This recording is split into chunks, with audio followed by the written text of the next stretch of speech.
Alright, welcome back, SCS, Multi-Man Publishing, Standard Combat Series, North Africa. We're playing the Crusader scenario, two-turn scenario. Um, and we are in the second turn, and we are coming close to the end here. Situation probably described before. Um, both sides are able to put each other side out of supply at the end of last turn, so there was a bunch of surrender rolls done, which changed the complexion of things. The German siege of Tobruk kind of fell apart with some surrenders, and then that allowed uh, pretty much the strong units of Tobruk garrison to sortie out to try and trap and destroy Rommel and Bardia. Actually, that's what they're trying to do. The British are stuck. These units did live, so in theory they're out of supply. But now with Tobruk open up, they can get supply coming from Tobruk. Victory conditions are driving this for the scenario. The British win if they can get break the supply and get a supply line from Tobruk along the primary line all the way to Mersa Matruh. Not likely with these units here. So then that takes us, that's an automatic victory for the Brits. It implies they've got to own Bardia. So bottom line, it's Bardia. The Germans win if the Brits don't, and they hold Bardia at the end, and Rommel's dug in here. So from a scenario point of view, it's pretty much mainly about who owns Bardia. If the Germans own it, they win. If the Brits kick them out, it's a stalemate unless something miraculous happens and they really kick them out and somehow have a supply line, which I don't think will happen either.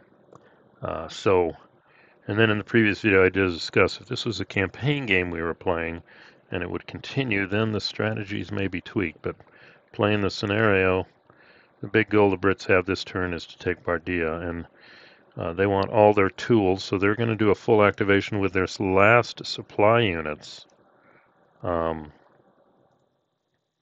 here and here.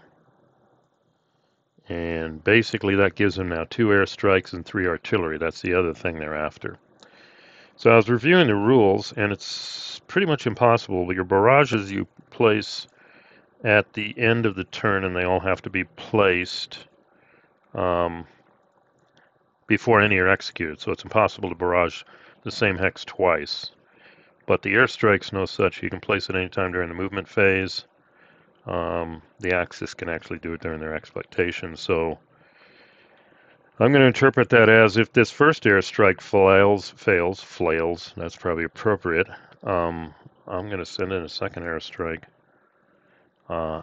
because it's critical that these units get disorganized. And with the remaining, then we can look at maybe disorganizing these strong units, which will make them ineffective for the rest of the game because the Germans need to do an activation. At the end of the activation, do the DGs come off. And the Germans again have 3 artillery and 2, and that's why they'd want to use their both supplies for a full activation. So basically what I'm going to do now here is just roll this 1 to 4, and they are disorganized. Okay, pull up my handy dandy dice roller from calculator.net because I'm not terribly excited about the Vassal one.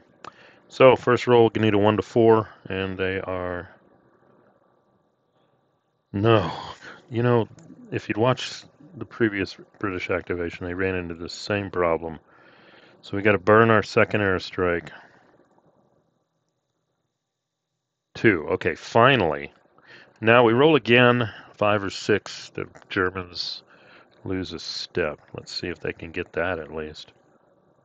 Nope, they don't get that. So the Brits burn their airstrikes, and we do at least get our disorganized on these guys, which is what we needed. You know, who knows? We could try another artillery strike, but then we'd have to roll 1 to 4 and then 5 or 6. So I'm not going to hold my breath on that. So next what we got to do is British movement, and then we'll see if they can retake Bardia. I'm going to do that offline, and then we'll come back and see what things look like. All right, we're back. British move is done. I've placed their barrages Big moment here. Recon unit went, well, Royal Tank Regiment went back here. I'm going to try and pinch this guy out. But beyond that, pretty much all the British pile on here. Going for the attack, 3-1 or 2-1 if Rommel doesn't die. Barrage is going to be against these units. They're just putting it here to see if they get lucky and get the 4 and then the 5 or 6. Here they're just doing it to take the teeth out of the German potential counterattack. So let's go ahead and do some rolling here. I'm going to go ahead and I'm just going to go for all the money here. I'm going to roll for this barrage first. Bardia, follow-up barrage. Going for step loss. They got a hit. Oh yeah, and it's up to the barrager. This increases their chances. Barraging person can do it, so they're gonna just looking at these guys. Oh wait, no wait, hold on. This guy's a bigger guy. Let's flip him. He goes to 3. Yeah, we get more bang for the buck by flipping that guy.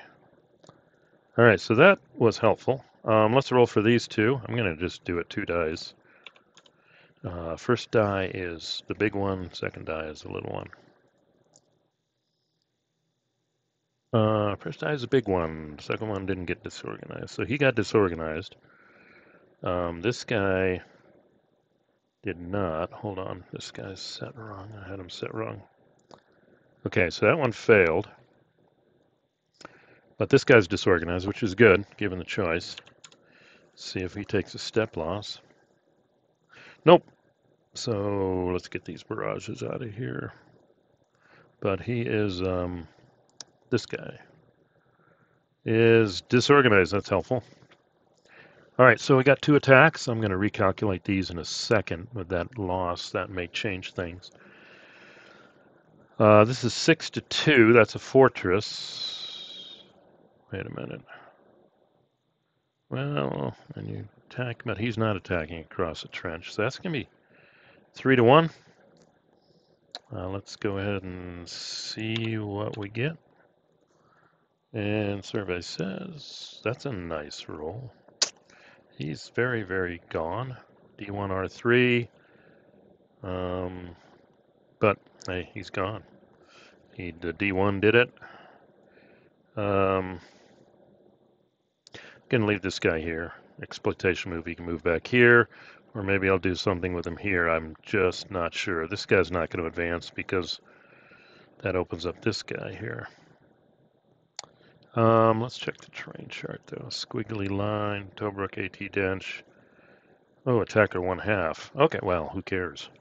So 4 and 2 and 6, it was 3-1.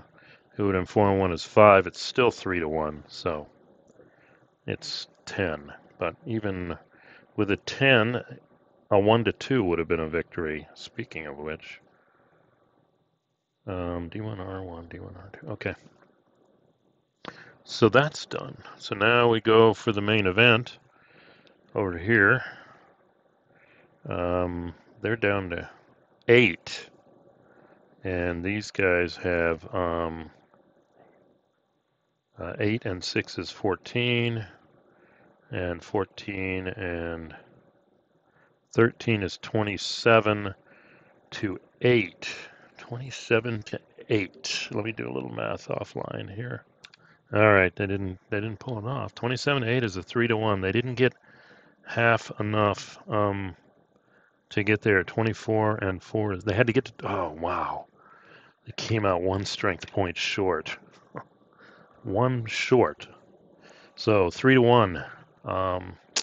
But Rommel's there, taking it to 2-1, unless something happens to Rommel. So let's see if something happens to Rommel here. 5. No, Rommel's there. It's a 2-1. Which there's 3 steps left.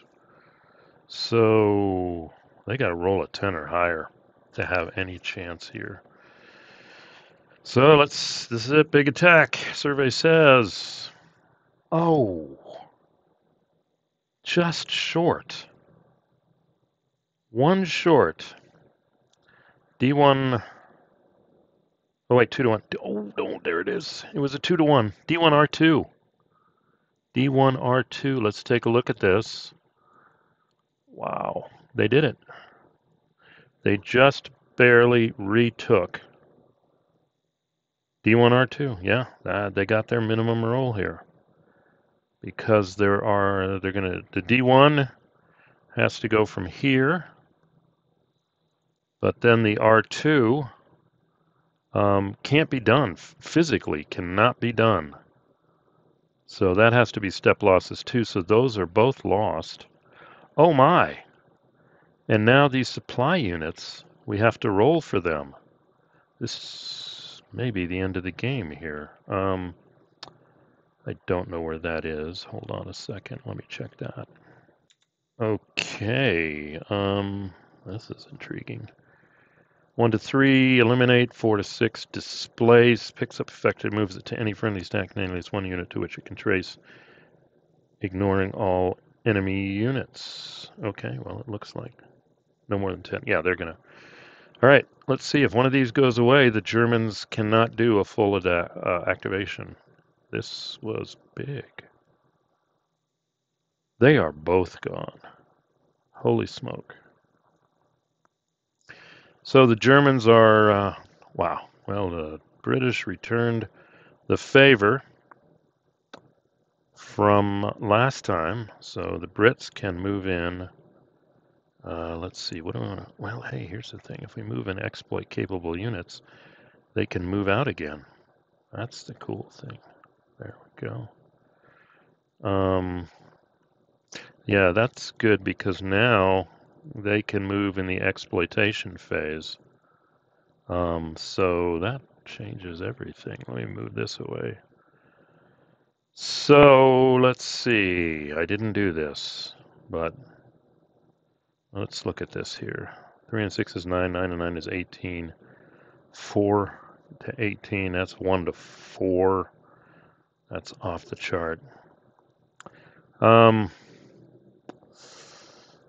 don't know if the British could go for a win because this is here. Nobody can attack. This looks like we have the stalemate because with those supply losses, the Germans can't do anything but react. And what they can end, that's pretty much roll for surrender die rolls.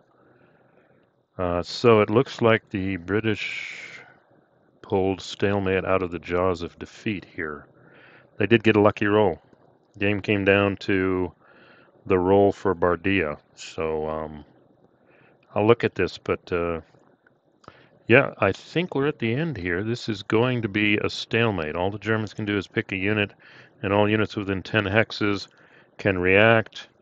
And to be perfectly honest, probably what they're going to do is, again, but then the British can react. They're going to block supply here. So British units will still be out of supply, and you got to do surrender rolls, but pull all their units over here, so all their units will be in supply. So if I was playing the campaign game, they'd be in a good position to continue the attack on Tobruk. So if, like I said, if we're playing the campaign game, the strategy would be, well, wait, we got to roll for leader loss. Did Rommel die? +2 for each roll if leader is, oh my. Well, let's end it here, y'all. I got a +2 roll on Rommel. Let's see what happens to him.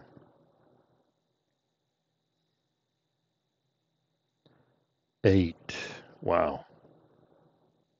He gets away. The elusive desert fox. I don't know where we put him. I guess we'll put him here or here. Next turn they can place him. The next is German reaction. So Rommel got away. So it's a stalemate, but I would say from a campaign game point of view, the Germans are going to be in a better position because I think they can get all their units safely within 10 of here to be in supply. and then but caused the British again to be out of supply and decimated. So, but they didn't take Tobruk. So next turn maybe they could get away with taking Tobruk. But the Brits can move these guys too. All right, so I'll look at that. We'll see. No, yeah, the Brits still have to move these guys, so I'll have to look at that. But I think from the scenario point of view, we have a stalemate. From the campaign point of view, the Germans are back here, but that may be where they started anyhow, so not much. All right. Well, that was quite the wild and woolly scenario here. I doubt the other SCS games play like this. Like the best defense is a good offense in the desert, and whoever can do it better wins the game. Because with these movement factors and activations and all this, it's really hard to set up a static position. What's going to stop you is supply, I think. And what hampered the Brits was losing their supplies so early in the game. So anyway, I'll end it here. And again, thanks for listening. This is going to be an interesting game if you play the full campaign of trying to figure out when to stop the offensive and lick your wounds and when to restart it. But kind of plays that seesaw battle of the Desert War pretty well. So anyway, thanks for listening, and we will see you potentially at the next recording.